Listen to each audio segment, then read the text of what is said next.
के बिजलियों के बिलों पे बच्चे लोग खुदकुशियां कर रहे हैं। एक तरफ पूरी दुनिया जंग में उलझी है, लेकिन दूसरी तरफ कई ताकतवर यूरोपीय देशों ने ऐसा ऐलान किया है जिसने लाखों मुस्लिमों में हड़कंप पैदा कर दिया है। 50 रुपए की टी शर्ट के लिए आप लोग मार रहे हो, खींच रहे हो, मर रहे हो, तो ये कौम ही ऐसी है हमारी। 17 यूरोपीय देशों ने मुस्लिम शरणार्थियों पर बहुत बड़ा फैसला कर लिया है। इटली, जर्मनी और स्वीडन जैसे देशों ने तो एक्शन लेना भी शुरू कर दिया है। हमसे ऊपर जा रहा है इंडिया IIT, ठीक है, वो हमसे ऊपर जा रही है। हमारे इधर IT का स्कोप आता है। ये इधर 1.5 महीने से आपने नेट का देखा है, फाइबर पे हमें कोई काम नहीं मिल रहा, guru.com पे हमें नहीं मिल रहा। मेरे इतने दोस्त से कहते कि यार दुआ अल्लाह करता कि पार्टीशन ना होती। भारत के लोग भी आज इस खबर को देखकर हैरान हो जाएंगे। 17 देशों ने कहा है कि वो अपने देश से उन सभी मुस्लिम शरणार्थियों को तुरंत निकालने वाले हैं जो गैर कानूनी तरीके से आए थे और जिन्हें शरण नहीं दी जा सकती। इन यूरोपीय देशों का मानना है कि मुस्लिम देशों से आए शरणार्थी उन्हीं के देशों पर हावी हो रहे हैं, वहां कट्टरता फैला रहे हैं और अपराध कर रहे हैं। कई यूरोपीय देशों ने तो अब उन मुस्लिमों पर भी एक्शन लेना शुरू कर दिया है जो कानूनी तरीके से वहां रह रहे हैं। यूरोप में अवैध मुस्लिम शरणार्थियों पर एक्शन लेने का प्रस्ताव ऑस्ट्रिया और नीदरलैंड्स ने रखा है, लेकिन अब इस प्रस्ताव पर Finland, France, Germany, Italy, Switzerland समेत 17 देशों ने हस्ताक्षर कर दिया है। यूरोपीय देश अवैध मुस्लिम शरणार्थियों को लेकर इतने चिंतित हैं कि कुछ ने तो अभी से एक्शन लेना शुरू कर दिया है। हाल ही में एक तस्वीर आई थी जिसमें जर्मनी 500 से ज्यादा शरणार्थियों को विमान में भरकर तुर्की भेज रहा है। जर्मनी अगले कुछ महीनों में करीब 15,000 मुस्लिम शरणार्थियों को तुर्की भेज देगा। स्वीडन तो पहले से ही शरणार्थियों पर इसी तरह का एक्शन ले रहा है। हाल ही में इटली की सरकार ने भी हमास समर्थक बयान देने वाले एक जहरीले इमाम को देश से बाहर निकालने का ऐलान कर दिया है। ये इमाम पाकिस्तान का है, इसे अब पाकिस्तान भेजा जा रहा है। कुछ समय पहले जर्मनी और ब्रिटेन ने अपने देश में कई मस्जिदों पर छापे भी मारे हैं। इन मस्जिदों से हमास और हिजबुल्लाह के समर्थन में धड़ल्ले से प्रचार किया जा रहा था। इन मस्जिदों को चलाने वाले भी ज्यादातर पाकिस्तान के हैं। कहने का मतलब यह है कि यूरोप में बवाल शुरू हो गया है। कई यूरोपीय देश अपनी ही यूरोपियन यूनियन की शरणार्थी पॉलिसी का विरोध शुरू कर चुके हैं। इन देशों का कहना है कि यूरोपियन यूनियन जबरदस्ती दबाव बनाकर हमें शरणार्थियों को रखने पर मजबूर नहीं कर सकती। हम अपनी सुरक्षा के लिए अब खुद कदम उठाएंगे। पाकिस्तान से आकर इटली में रहने वाले एक जहरीले इमाम ने अपने बयानों से जॉर्जिया मेलोनी की सरकार को परेशान कर रखा था। बस फिर क्या था, इटली की PM ने कट्टरपंथी इमाम को देश से निकालने का।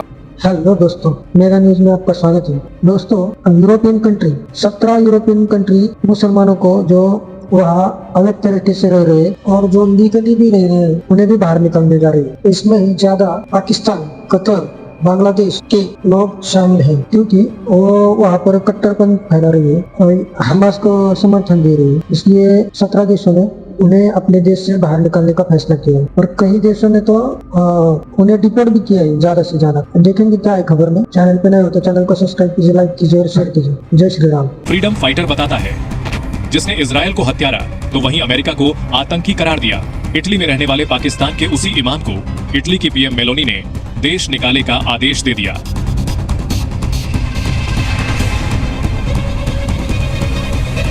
अपने सऊदी अरब है। सऊदी अरब की सड़कों पर भीख मांगते ये वो पाकिस्तानी हैं जो उम्राह करने के नाम पर सऊदी अरब पहुंचते हैं और वहां मक्का मदीना जाकर भीख मांगना शुरू कर देते हैं। ऐसे में सऊदी को हज मंत्रालय को धमकी तक देनी पड़ी कि पाकिस्तान जल्द से जल्द इन भिखारियों पर रोक लगाए और इन भिखारियों को वापस पाकिस्तान भेजने की भी तैयारी की गई।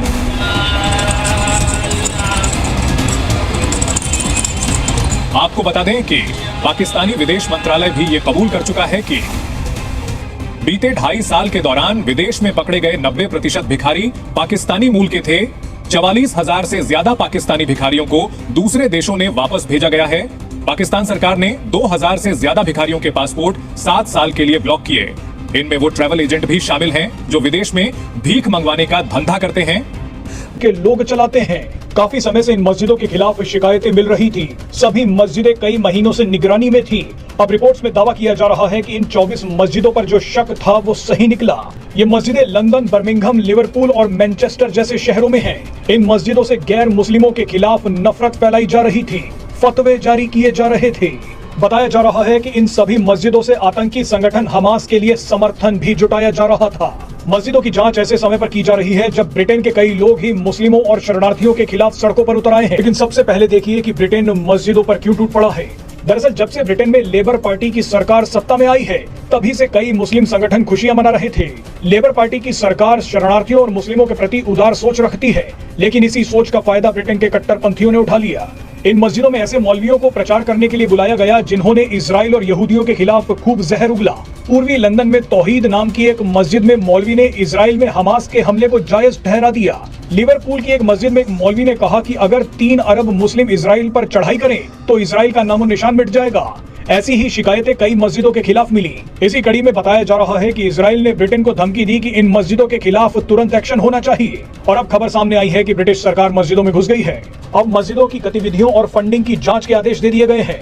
कट्टरपंथियों ने ब्रिटेन को फंसा दिया है। वहाँ की हालत भी बांग्लादेश से अच्छी नहीं है। ऐसे में लंदन में भारतीय हाई कमीशन ने ब्रिटेन की यात्रा करने वाले भारतीय नागरिकों के लिए एडवाइजरी जारी कर दी। भारत से आने वाले पर्यटकों को ब्रिटेन की यात्रा करते समय सतर्क रहने और सावधानी बरतने की सलाह दे दी गई। कट्टरपंथियों को पालने वाले ब्रिटेन को भारत ने ऐसे ही जवाब दिया था। बहरहाल आपको बता दें कि कुछ समय पहले जर्मनी की पुलिस ने भी कई मस्जिदों पर ताला लगा दिया। जर्मनी की सबसे बड़ी और सबसे पुरानी हैम्बर्ग मस्जिद को बंद कर दिया गया। जर्मन पुलिस का कहना था कि इस मस्जिद को शिया मुस्लिम ऑर्गेनाइजेशन चलाती है जो आतंकी संगठन हिजबुल्लाह का समर्थन करती है।